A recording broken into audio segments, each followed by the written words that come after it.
Week 4 check-in with Coach GPT. Basically, I had a great week. There's not a lot, like I'm just checking the boxes. That's the thing, just daily checking the boxes and making sure to recover well. So here is the check-in report for week 4, Friday, November 1st to Thursday, November 27th. So big picture is I'm still losing weight, losing fat at an appropriate rate, being that my mileage is low right now. Again, if anyone is just picking this up, I am doing an experiment um, to see if I can drop about 15 pounds over the next 5 months while my mileage is not extreme. Because what that will do is when I run 7 marathons, being 15 pounds lighter will be much more comfortable, I think, for my body. I'm not upset with the way I look. I'm not uncomfortable with how I feel right now. But imagine running 7 marathons with 15-pound weight vest versus not. So I am 145-ish pounds right now. I have safely previously been 130 pounds with great energy, great all this stuff. So it's not where I live all the time, but I have lived there before. I'm super happy at 145. I got great muscle, but anyway, so that's just so that everyone can, there's just some context. Doing extreme races is not the time, it cannot be paired with a fat loss goal when you are in the thick of your biggest miles. You need food for that. So while I'm a year out from the Great World Race, I am trying to lose.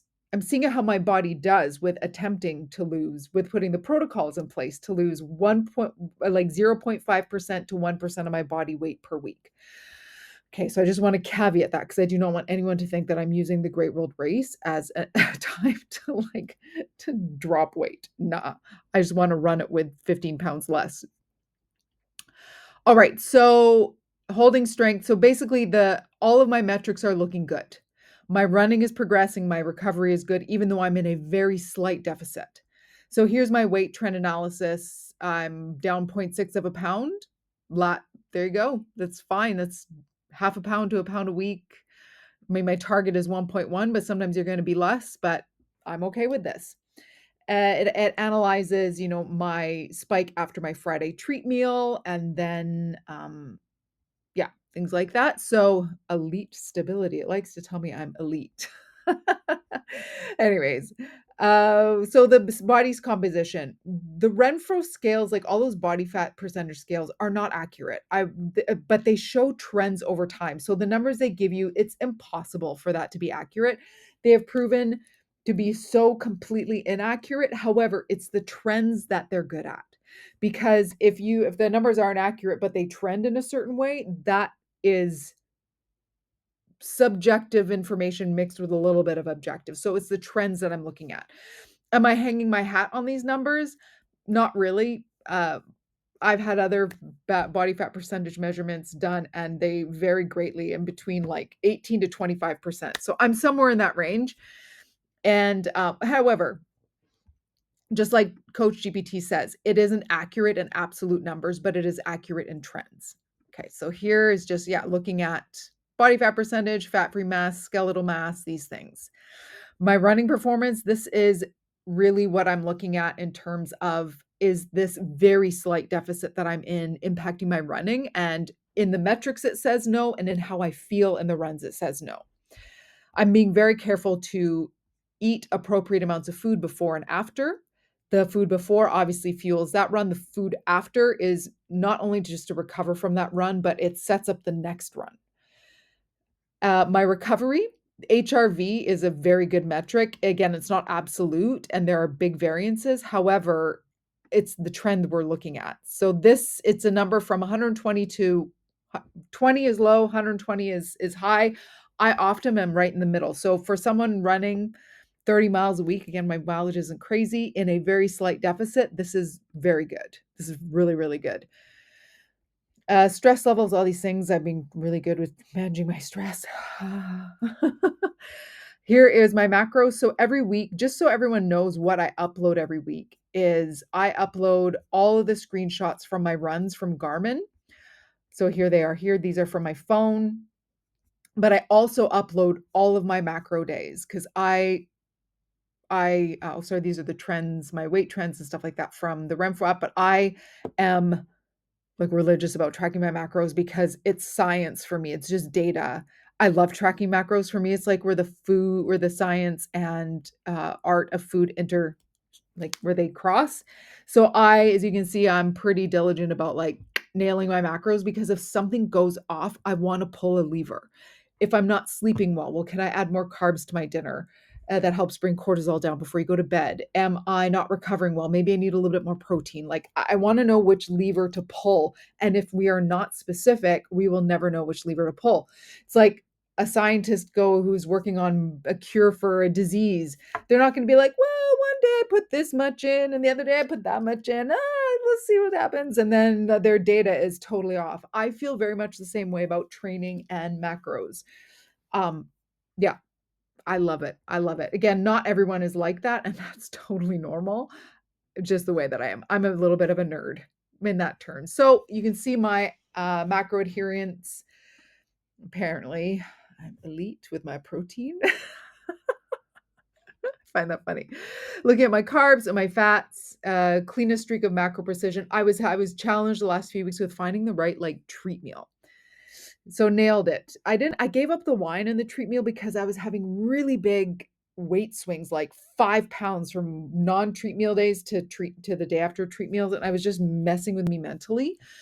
So I asked ChatGPT to help me find a new treat meal. And I'll show you what I did. I did it again this week. Again, it looks for any red flags. I'm looking good. So the coaching takeaway, I'm running like a well-oiled machine. Predictable patterns, stable hunger, all the things, lifestyle. This is an important one. Lifestyle flexibility is still intact. I want to make sure I'm committed to this process, but not consumed by it. You literally couldn't be in a better spot. Well, thank you so much, Coach GPT. So yes, so what it's thinks that I'll do is that I'll get into the 144s this week. I'm pretty confident that's going to happen. I can feel it. So yeah, my waist inches will come down. Again, I did 3.90 miles of hill repeats this morning, and I felt the strongest I've felt doing hills in a long time. And I'm in a slight deficit. So that's why I know things are working and I'm still safe to continue to look at dropping more weight. 10-10. I'm responding perfectly, blah, blah, blah. Then it asks me all the other things I want to do. And then I need to start a new chat. So great thing about ChatGPT, if you don't know how to get it to do something, ask it how to do the thing you want to do. So for me, because December is starting, I want to start a new thread, which you'll actually see here. This is my December thread. I didn't know how to get all of the November information over into a new chat. I didn't want to lose the information, but anyways, okay. So just ask it, and it told me how to do it. So to ask it about a treat meal, I uploaded photos of the restaurant that my husband and I go to every Friday night for our treat meal. I look at doing a treat meal generally. Why do I do it? I like to do it the night before a long run because I'm usually going to have something carb heavy, so it helps me carb load for a longer run. But also, it actually really helps with adherence because I can delay gratification no problem. If during the week I'm like, oh man, tonight I'd love to get pizza, blah, blah, I'm like, no, you have your treat meal on Friday. Have what you planned. It helps with adherence. And yeah, it's nice.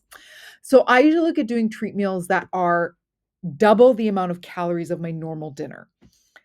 They can go off the rails really fast. Treat meals can go off the rails really fast. So that's why I like to put some guardrails in because I know that if I go and have a 2,000 calorie treat meal, I'm going to feel awful the next day. So I look at the calorie level, not the macros. So yes, my macros will be totally skewed for the week, for that day. Sorry, for the treat meal day, but it's okay. So I know because I know why, right? And so I put in the pictures of the um, menu, and then it helped me pick. So this lemon chicken pasta, the one I had last week, and they gave me pork schnitzel, green salad wrap. So I don't cook a lot of pasta at home. So I was like, hey, this one really feels like it's a treat. So this is why it's so good because I had it.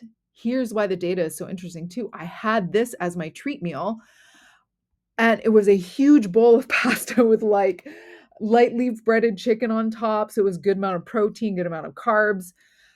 It was a light cream sauce, not something I'd normally choose, but I was like, oh, well, let's try it.